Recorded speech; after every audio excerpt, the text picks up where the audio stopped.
West Ham travel to Anfield tonight in the Carabao League Cup, EFL Cup. It's got 3 names, which is nice. Makes it posh, doesn't it? I think you're very posh if you have like a triple-barreled name like that. So, but yeah, we're going to travel to Liverpool for the posh cup.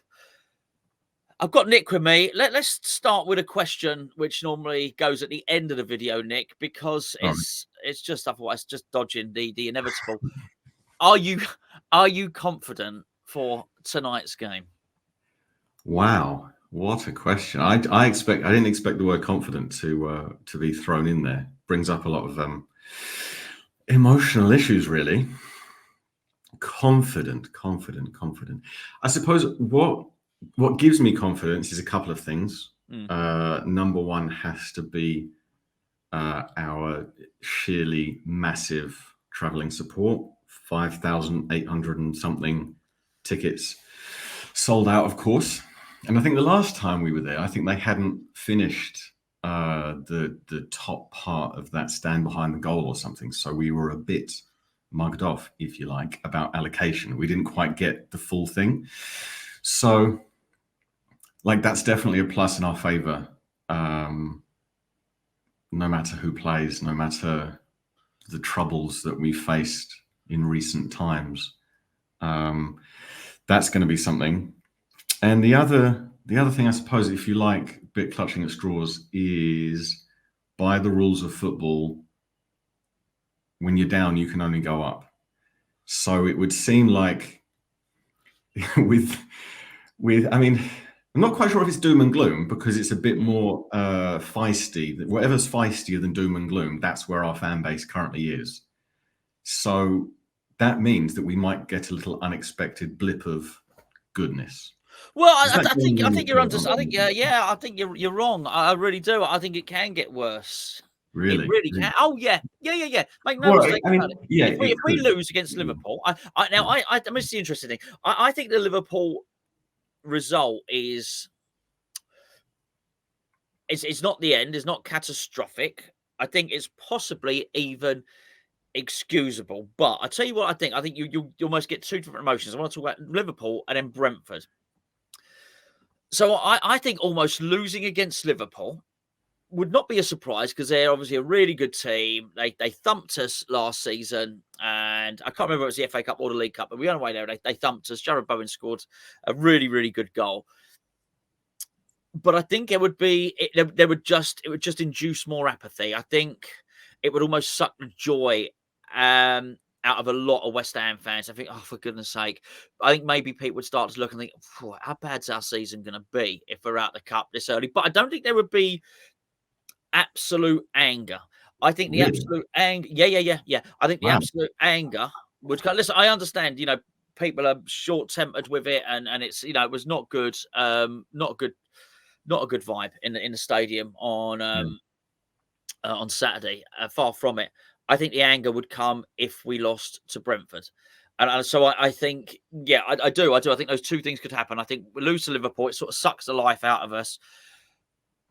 And it then puts so much. There's already a lot of pressure on that Brentford game. It puts so much more pressure on that Brentford game, because what you've got a situation already where you've got the ownership coming out and defending the appointment of Lopetegui. Now, irrespective of what your own personal opinions are on Lopetegui or anything else, there's no way an ownership, a board, a hierarchy should be coming out so early in the season and defending the appointment of a brand new manager. So I throw it over to you.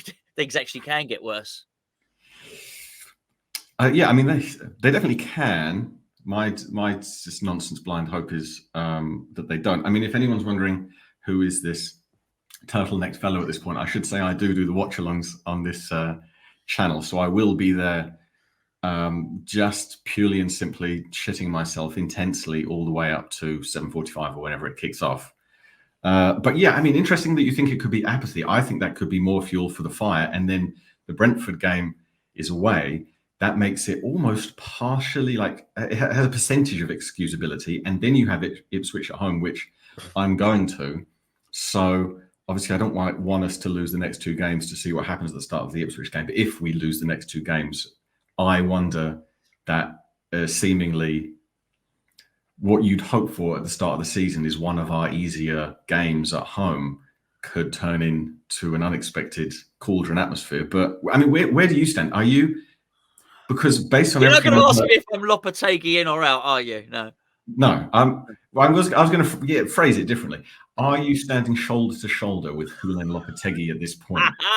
Well, he's an ex-goalkeeper and considerably taller than me. So I think what you're asking is, am I standing head to shoulder, which is some form of yeah. Are you shampoo, I body believe. part to body part with him? Yeah. Are you queuing? Are you? How does it? Are you backing Lopetegui? I think I'm not punching him in the face, right? But I'm also not standing shoulder to shoulder with it. I'm sort of trying to filter in just behind him without being noticed. At the moment, look, it's really, really difficult. I didn't expect to really be. I thank you for turning the tables on me. I didn't really. Yeah. I like to be in control of what I say on these videos. You coming over here giving all these questions. I'm concerned. I think that would be the thing. I am concerned. I'm not going to sit here and say I am positive he's going to turn it around. This is not the club website. This is not whufc.com. This is not. This is Hammer's chat. So I couldn't say that I'm absolutely confident that he's going to turn it around. I do concede and believe that he has this experience that should be able to get him out of the trouble that he's in. He should be able to reflect on various points in his career and think, okay, I've been here before. This is what I do.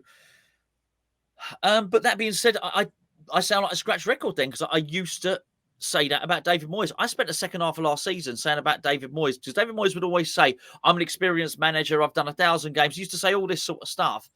And I used to say, well, experience is only really any use if you're going to draw on it and you're going to use it. If you're going to look into the memory banks, think, oh, that other time where I lost 6-0, what I did in the next game was this, and that sorted it out. Brilliant. The experience is a real benefit.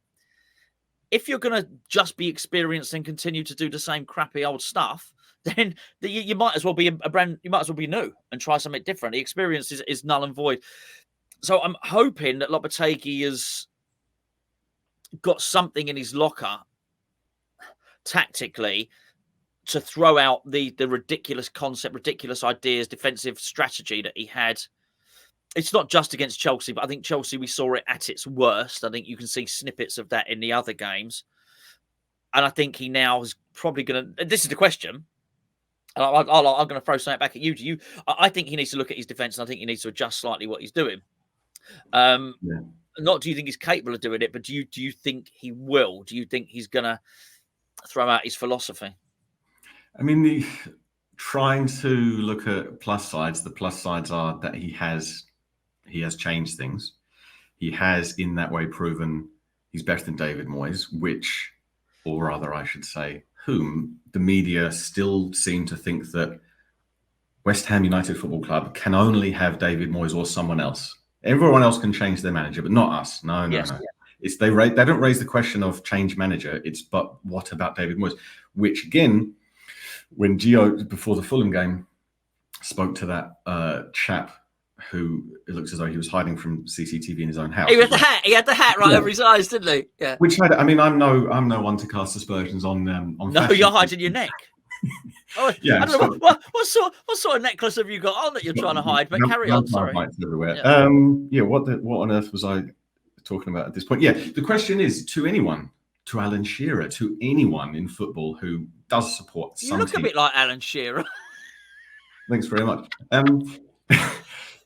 The question is, would you have David Moyes managing your football club? The answer isn't going to be yes, unless there may be like Championship League One team and they just think that might be good for them, or Scotland, whatever. It's no. So they just need to stop asking that particular question. That's the first thing. The second thing about your actual question is he can make changes. And the thing I haven't quite decided myself whether it's good or not is when he said he kind of got things wrong against Chelsea.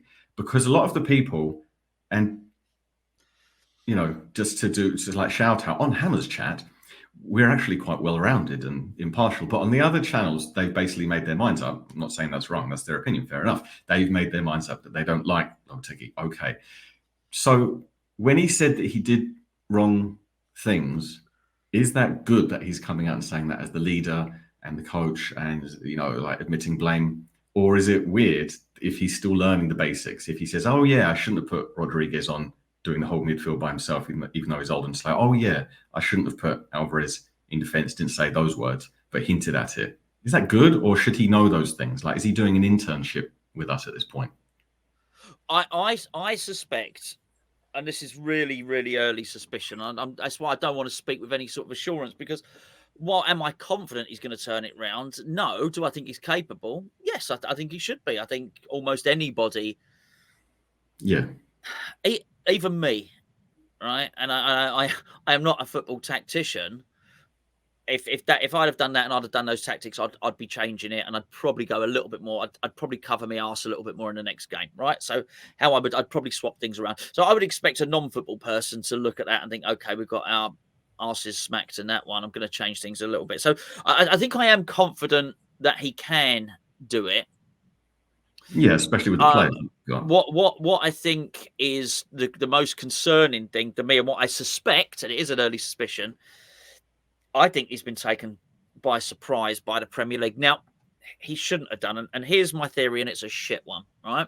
But it's the one I've got at the moment, right?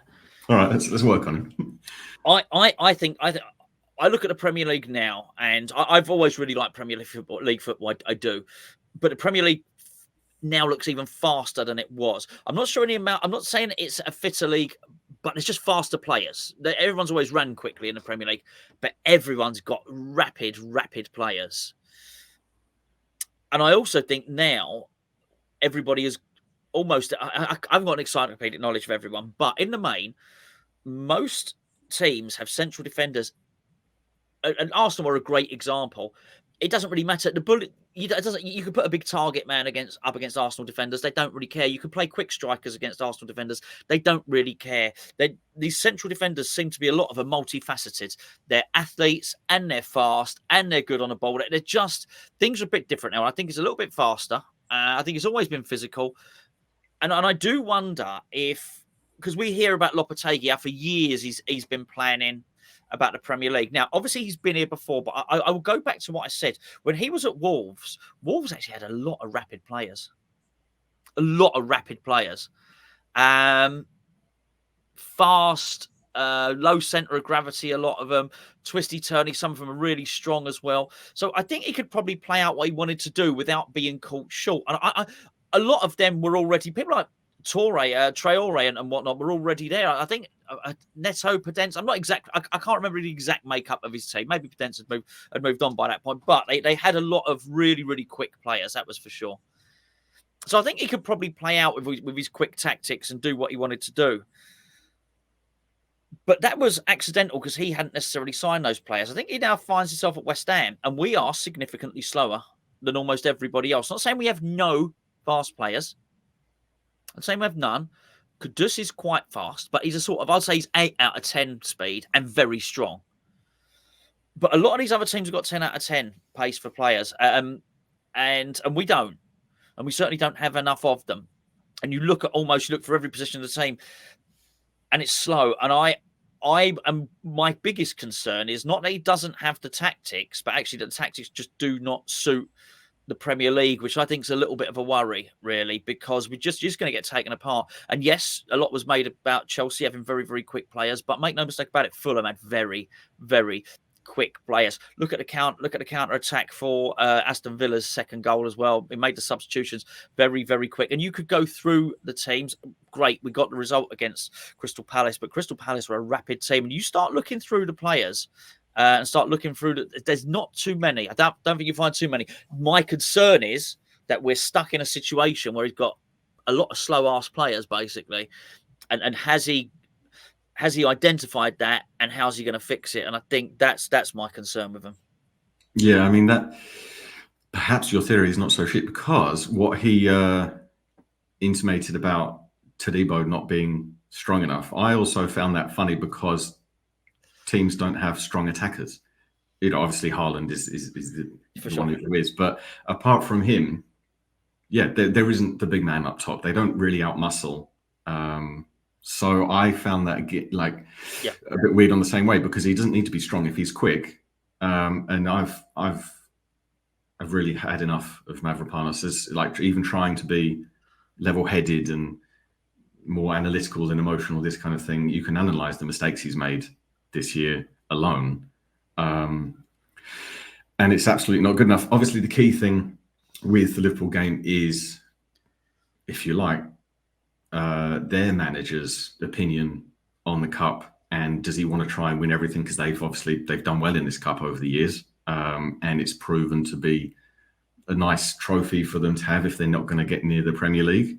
That said, with obviously the last couple of fixtures they've had, you'd imagine there's going to be enough first teamers rested. Then that obviously then comes up. Lopetegui, what's he going to do? Did he rest Danny Ings? Is that why he didn't get any game time? Rest Danny Ings, unbelievable. Never thought I'd ever hear anyone. You are the first person, West Ham fans, to utter that sentence. But yeah, amazing. Yeah, incredible. I can't think he would have done. No, but yeah, obviously, when the lineups come out, that's the most intriguing thing. But I mean, we're at a funny point. This is the kind of thing where I don't know if it's in movies, they say like it's an inflection point, or the crucial time for West Ham is that we are all being negative, which I don't have a problem with, because in life, cost of living crisis, various issues in society. If something's going wrong with your football team, at least you feel like you've got like a valid punching bag, because it's your team and you can vent and you can bitch and moan about it. And I don't think there's anything wrong with that. But to a degree, I did see something in one of the websites, which just comes up when I'm flicking through Google, and it says, look at this one. I forgot which one it was. That was a kind of positive, like a let's get behind kind of thing. So if anything, even though we definitely, as fans, are very concerned, as you say, frustrated that the manager didn't quite see things that were obvious, maybe we just drop all of that, because no one's going to benefit from it, and we're just kind of bloody-minded, obstinate, stubborn, and just annoy everyone else in the media and fans by just being stupidly positive for no reason. At this point, just say, no, it's fine. We knew this was going to happen. We said it was going to be 10 games in before he did that, and he's got it under control. He won the cup with Seville, and it's all hunky dory. So no problem. Well, I think half of that could be true. I think a lot of us did say, well, we'll see where he is in 10 games in, or October, or whatever some of us might have said. I think the bit about him having it in control is what we're worried about, that he might not. I mean, that whole thing about let's get behind the team, I find it's an internet. I pay no attention to it because it's preposterous, and it's just something that people type on their phones. It's not real. It doesn't actually exist. If you are, I always use the pub, because what else do we have? We have nothing but the pub. It could be the train. You jump on the train, you'll talk with other West Ham fans. Not at any point does this stuff happen. If you go and watch a 3-0 loss, for instance, and you're there saying, oh, okay, yeah, he was out of position for this, and that bit wasn't good. And what about when he made that substitute early? No one steps in a conversation and says, oh, get behind the team. It's just a twattish thing that people do on the internet, right? And rightly so, by the way, that you shouldn't, because I mean, the vast majority of people do get behind the team. You just mentioned, 5,000-6,000 fans going up to Anfield on a Wednesday night. Not going to be easy to get back.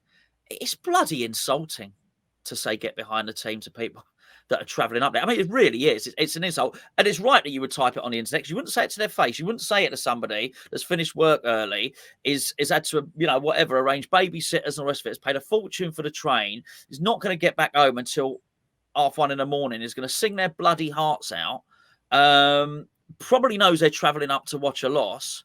You start waking, you think, oh, you need to get behind the team. Yeah, whatever, mate. That's what's going to happen with it, right? So I don't like that sort of thing at all. I just think it's nonsense. It's nonsense talk. A majority of people do want the team to do well. We really, really do. And the other thing that feeds into that, just get behind the team. Okay, what if if you concede that people that go to the stadium and go to the ground are going to sing and are going to support, who are you pointing this at? Everyone else that's maybe chatting online. So what honestly are we meant to do? I think it's a plea to lie. That's what they want you to do. It's basically, so if you put that through Google Translate, what does it mean? Just get behind the team. If it doesn't mean sing bubbles, what does it mean? It means please lie about the team, because that's what it is, which is basically saying, okay, look, can we just give everyone 10 out of 10? Well, I guess we could do. We could go at that. We could give Mikel Antonio a 10 out of 10. For when he came off the bench against Chelsea, we could give Rodriguez a 10 out of 10. Is that getting behind the team? Maybe it is. But I think you just got to call it as you see it. And yes, there's been a lot of criticism, but also someone like Crescencio Somerville's received a lot of praise after that performance because he excited people. I don't think people are being manipulative. I don't think people are trying to say stuff to be nasty or be mean about the team. I think people are just watching a game of football and they're thinking, oh, blimey, where was Mavropanos for that goal? Oh, Somerville, he was tricky and looked good. I think that's all that's going on there, really. But, it's always happens when things get a little bit tough at West Ham. I'm sure it happens at every club, particularly online. Fans get aggravated with each other. Not in the ground. Not in the ground. Fans are not on a train and all this stuff. It's online fans. That's exactly what it is. And they just get short-tempered with one another. I think that's all it is, really, mate. But I'm not seeing. Are you seeing lots of people being very pro Lopetegui at the moment? Are you? No, not in terms of quantity. Absolutely not. It's definitely the other way. Much more so the other way. And like you say, with online, it is easy, especially if you just like writing, commenting things that you've had enough and get them out and this kind of thing. Which, as I said the other day, like people are in their right to say whatever. They're Yes. right to question it, and especially because if you frame it as West Ham fans want Lopetegui out after losing a game, it makes it sound irrational. But you can pitch it another way that does make it sound rational, in that you do weigh up the pros and cons of it and why you shouldn't. And at the moment, the only thing I can feel, I mean, his time at one club out of 3 or 4, if you include Spain, that's giving him a minority of positivity to fall back on rather than a dodgy track record. So if you look at why, just like purely playing devil's advocate, if you look at why keep him, or why keep the faith, or why not just look elsewhere, at the moment it just feels like the strongest reason is that it's just not really the done thing. You give people time. And then my question is, for those that are giving him time, that they go into the other camp like over time. Next game, more and more people shift over to I've had enough of this, which again, it's emotional. You watch other teams win a game on TV and you're like, why can't I have this feeling? And it probably brings up a lot of West Ham post-traumatic stress disorder as well. So there's a lot that comes into it, but I mean, for me, it's the players. I think he's got the players. I think it's a different situation than has happened at many other clubs in the past, including us who've been in this position. I think the players we have now, apart from Mavropanos, I'm sorry if anyone out there loves him and thinks I'm just digging him out. I'm not. I just don't think he's of sufficient footballing quality. But for the other players, I believe in Jarrod Bowen as captain. I've seen a lot of people just say, well, it could be affecting his performance. I think it's lifting his performance. I think he hasn't had just the way we've played, service, the teams we've played. I think he hasn't had it easy. I think it's lifted his game. I see him on the pitch constantly, even 3-0 down. I see him vocal, shouting, lifting everyone positively. So, I still think not only can we come out of this, but I still think there's, some highlights to come. Just God hoping it's with the Liverpool game. Yeah, I mean, just to finish up, I haven't given up on it. Far from it. In fact, I'm still remaining as I was, which is undecided. But I wouldn't. Yeah, I don't have a problem with anyone giving either opinion. The only problem I have is basically other people telling people what to say, which is what you're saying. When you're saying, "Oh, just be positive," you're saying, "Well, we'll do that. Give everyone a 10 out of 10." I totally understand if people are having a look now at Lopetegui, they're thinking, actually, I'm seeing this and I'm suspecting things ain't going to get any better. I'm interested. I want to hear it. But I also do want to hear when people say, actually, I've seen something tactically in here. And actually, for that reason, things are going to get better. They're different cheeks of the same arse, as far as I'm concerned. And I want to see the whole. I want to see the whole arse. Of course, who wouldn't? And so that's it. And I think people are quite within their rights to do that. And I think it's absolutely fine. And you're bound to call this stuff into question, as I mentioned before, because there's context. The context is last season. You can't have this conversation without thinking about the reasons why fans got frustrated with David Moyes. You factor it in. It's fair enough. Honestly, fair enough. There are some people who are mentally agile enough and have, such mental discipline that they can purely assess the Lopetegui situation without their minds jumping to David Moyes or last season or, as you say, previous West Ham PTSD. Fair play.